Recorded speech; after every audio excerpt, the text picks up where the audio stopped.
अस्सलामुअलैकुम दोस्तों, मोहम्मद फैसल नई वीडियो के साथ अपने चैनल हरकत में है बरकत में आपकी खिदमत में हाजिर और हमेशा की तरह एज यूजुअल मेरे साथ मोहम्मद ताहिर खान। और आज का हमारा हाँ जी, टॉपिक क्या है? वालेकुम अस्सलाम।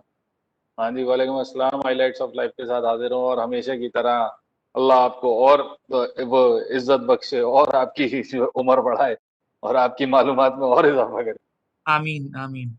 टॉपिक है वर्ल्ड WTC फाइनल का हम्म। और बिलेटेड है, लेकिन हम्म। ये सब कुछ टाइम पे डिपेंड करता है। हम्म। तो एक WTC फाइनल है और हमारे पास जो हमने पहले पप्रिडिक्ट कर दी थी, लेकिन वो हम्म। अब ब्रेक हुई है। हम्म। मोहम्मद यूनुस यूनुस खान साहब की जो है वो बैटिंग कोच से जो फरागत का उन्होंने हाँ मामला किया। भाई, WTC का फाइनल डिस्कस करने से पहले सबसे पहले तो मैं वो कहते हैं ना, वो मैं एक अलग बात कर दूं कि मैं हाँ जी। WTC जो जिस जिन रूल्स के तहत खेली गई और जिस तरह भी उन्होंने डांग टपाओ मामला किया है, मैं मानता ही नहीं हूँ WTC। हम्म। अब आप बिल्कुल सही पूछेंगे कह रहे क्यों? हैं। वजह ये है भाई कि जो दो टीमें फाइनल खेली उनमें जो नंबर वन टीम थी वो न्यूजीलैंड, उसने सारी सीरीज अपने मुल्क में खेली।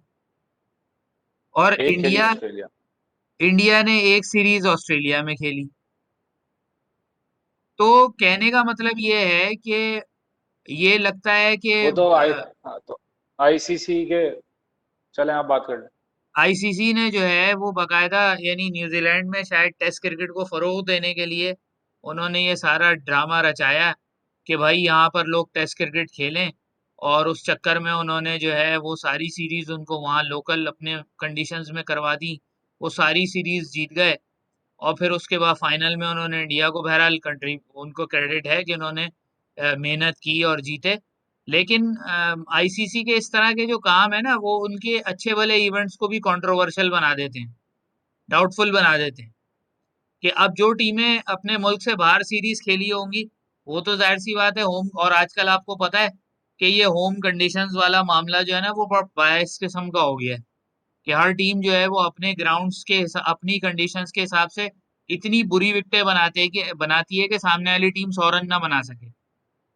तो इस वजह से जो है आप देख लें, इंडिया की जितनी सीरीज हुई है, इंडिया ने दो दो दिन में टेस्ट मैच हराए इंग्लैंड को। तो इस तरह की जब आप काम करेंगे तो आपके इवेंट की वैसे ही जो है वर्थ कम हो जाएगी। वैसे ही फुटबॉल के मुकाबले में क्रिकेट की कोई वर्थ नहीं है दुनिया में। तो वजह क्या है? वजह राइट, यही है कि जी आप जिस तरह की इवेंट्स ऑर्गेनाइज करते हैं, जिस तरह टांग टपाऊ काम आप करते हैं। और फिर अब साथ में ये भी हुआ है कि ये कोविड के चक्कर में न्यूट्रल एम्पायर्स भी खत्म हो गए। तो वो जो लोकल एम्पायर्स वाला इशू है वो भी एक अपनी जगह आ गया। ये एक अलग बात है कि आजकल पूरी दुनिया में ये जो लीक्स चल रही हैं, उन लीक्स की वजह से कोई भी लोकल एम्पायर किसी भी विजिटिंग टीम के खिलाफ इंटेंशनली गलत डिसीजन नहीं देता, क्योंकि उसकी नौकरी लगी हुई है आईपीएल में, पीएसएल में, इधर उधर। लेकिन बहरहाल कुछ ना कुछ इम्पैक्ट जरूर आता है। तो मेरा तो ये टेक है कि बहरहाल ये बस एक दो टीमों को प्रमोट करने के लिए, चार टीमों को प्रमोट करने के लिए वर्ल्ड टेस्ट चैंपियनशिप कराई गई। और उसके बाद उनमें से एक टीम जीत गई और कहानी मुक गई। शायद न्यूजीलैंड को कंपनसेट किया गया, जिस तरह वर्ल्ड कप 2019 में वो हारे हैं और उनके खिलाफ डिसीजन मेकिंग हुई, कंट्रोवर्शियल डिसीजन हुआ और वो हार गए। शायद इस तरह न्यूजीलैंड को कंपनसेट किया गया है। हाँ, सवालात तो बहुत हैं और उनके जवाबात बस एक ही हैं कि ICC is a money making machine for some countries, बस इसके अलावा कुछ नहीं है। पेंडेमिक में इतनी मुश्किल टेस्ट सीरीज थी, लेकिन इंग्लैंड आराम से चला गया। इंडिया में उस वक्त कोविड केसेस मार्च में, फरवरी में कितने थे। मनी मेकिंग था कि ब्रॉडकास्टर्स से पैसे आएंगे, WTC के नाम पे लॉलीपॉप पूरे दुनिया को खिलाया जाएगा, या 10-12 जो खेलने वाले हैं उनको खिलाया जाएगा। उन सब ने अपना अपना एक मोटिव रखा हुआ था कि इतना पैसा कमाना है। इतनी मुश्किल हालात इंग्लैंड में थी कोविड में, वहां पर लॉकडाउन में टेस्ट मैचेस हुए हैं, पाकिस्तान और वेस्ट इंडीज ने जाके टेस्ट मैच खेले हैं। इसी तरह न्यूजीलैंड में केसेस थे, लेकिन पाकिस्तान वेस्ट इंडीज गए वहां पे जाके मैचेस खेल के आए। अगर आप थोड़ा सा हटे पीछे तो 2019 का एंड, जब ये पेंडेमिक स्टार्ट हुआ था तो न्यूजीलैंड गया था ऑस्ट्रेलिया, हाल देख लिया था आपने, 3-0 से सीरीज हार के आए थे ऑस्ट्रेलिया से। तो आप हर तरह से हर पॉइंट को, अगर आप जो चीज़ आपने बोली मैं उसको रिपीट नहीं करूंगा, लेकिन अगर आप सब तरह से देखें, राइट लेफ्ट सारे आप वो देखें, तो ये बिल्कुल एक बिल्कुल सही कह रहे हैं कि न्यूजीलैंड को आपने एक तरह से कंपनसेट करना था, और दूसरी दूसरी सूरत ये भी थी ना कि जितने ज्यादा टेस्ट मैचेस होंगे, यानी 5 दिन के मैचेस होंगे, उतना रेवेन्यू जनरेट होगा, क्योंकि रेवेन्यू आएगा तो चलेगी ये धंधा तो सारा रेवेन्यू का है ना भाई, पैसा आएगा तो चलेगा मामला। पाकिस्तान ने साउथ अफ्रीका ने उतनी देर उतना कमा के नहीं देना था, तो पाकिस्तान की और साउथ अफ्रीका की सीरीज भी कैंसिल हो गई, और इसी तरह श्रीलंका में भी एक ही टेस्ट सीरीज हुई, उसके बाद से दोबारा नहीं हुई। तो ये सब चीज़ें बताती हैं आपको कि ये बिल्कुल ही मिस मैनेज किस्म की WTC थी। फिर उन्होंने आखिर में डिसीजन चेंज कर दिया कि जो एवरेज है उस पे दिया जाएगा, जितने पॉइंट्स बाकी थे उसमें जो एवरेज पॉइंट आपने अचीव किए हैं उस पे आपको जो है वो रैंकिंग मिलेगी। दिस इज बुलशिट, सीधे लफ्जों में बुलशिट है भाई, कुछ नहीं कर सकते आप इसका। खैर ये तो इस तरह चलेगा, लेकिन न्यूजीलैंड ने अच्छी क्रिकेट खेली। अब एक कंडीशन थी, थोड़ी बहुत उनके मुल्क जैसी थी, लेकिन उन्होंने अच्छी क्रिकेट खेली और मैच जीत लिया। ये बात तो है। न्यूजीलैंड ने वाकई अच्छी हम्म। क्रिकेट खेली और अच्छी क्रिकेट खेल के जो है वो वर्ल्ड टेस्ट चैंपियन बन गए। हाँ, कम्पेटिटिव कम्पेटिटिव है वो, पाकिस्तान को दुबई में भी हराया, दुबई में भी हाँ। हराया। लेकिन ऑस्ट्रेलिया में जहाँ थोड़ी सी कंडीशंस थोड़ी सी फेवर में नहीं होती, क्योंकि न्यूजीलैंड में लो विकेट होती हैं, गुजारा हो जाता है। टीम हम्म। होती है लेकिन लो बाउंस होता है तो गुजारा हो जाता है। इंग्लैंड में भी तकरीबन सेम कंडीशन थी, इतना बाउंस इतना ऊंचा नहीं था। लेकिन WTC का अब जो नेक्स्ट कैलेंडर है उसमें मैं एक चीज जरूर ऐड करना चाहूंगा। अगर आप सीरीज होम और अवे नहीं खेल रहे तो आप फाइनल ना खिलाएं किसी टीम, जब तक होम और बिल्कुल। अवे ना हो जाए उसमें, ताकि फिर वर्दी विनर होना है यार। अभी तक सब ICC का कोई भी इवेंट 2007 के बाद से जो भी वन विनर हुआ है, उसकी दिमाग मतलब कुछ ना कुछ उसके पीछे इंसेंटिव थे कि भाई इधर इधर पैसा बढ़ा दो, उधर पैसा बढ़ा दो, इधर पैसा बढ़ा दो, इसी तरह से। खैर ये दूसरे हमारा टॉपिक। टॉपिक इधर क्लोज हो गया। हम्म। हाँ जी। दूसरे टॉपिक पे आ जाए। आ जाए, अब आ जाए आप, अब सर आ जाए मोहम्मद आप यूनुस खान की वाकफ। रिटायर वो इस्तीफा।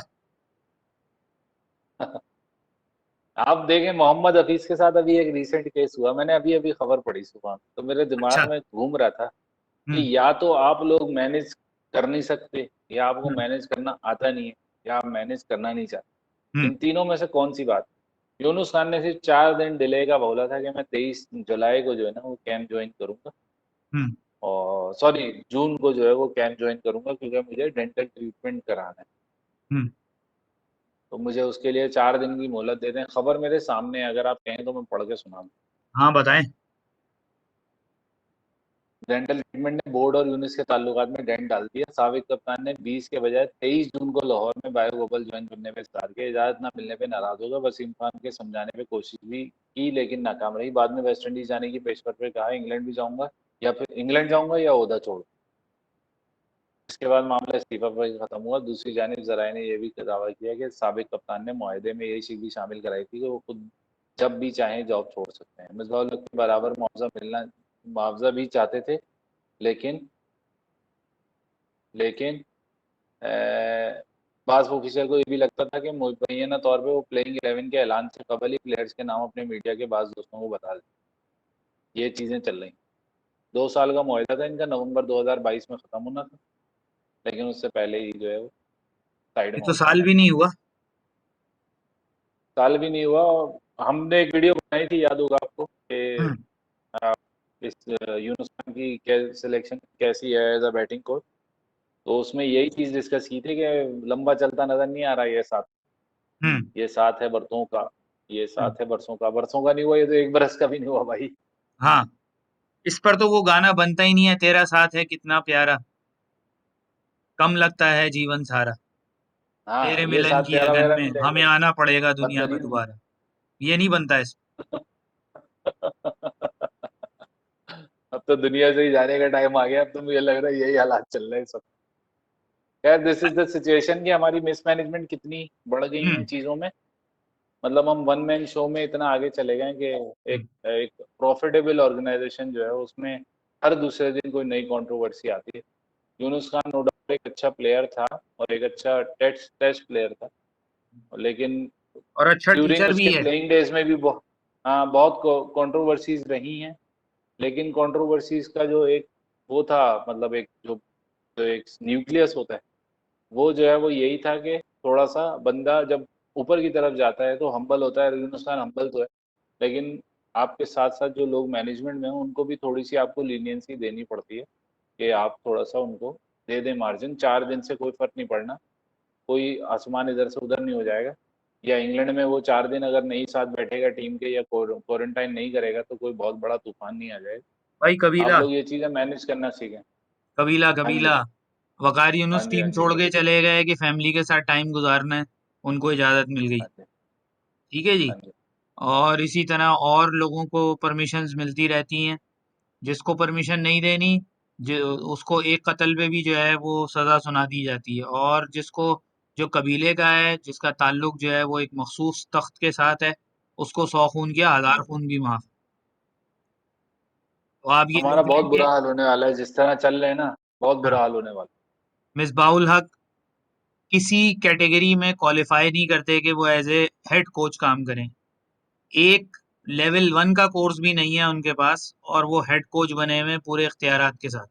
और जो बंदा, यानी हमारे यहाँ 3-4 लोग ही हैं जो लेवल 3 क्वालिफाइड हैं, और उनको आप 4 दिन की परमिशन ना दे के और आपने उनको ओहदे से साइडलाइन कर दी। है।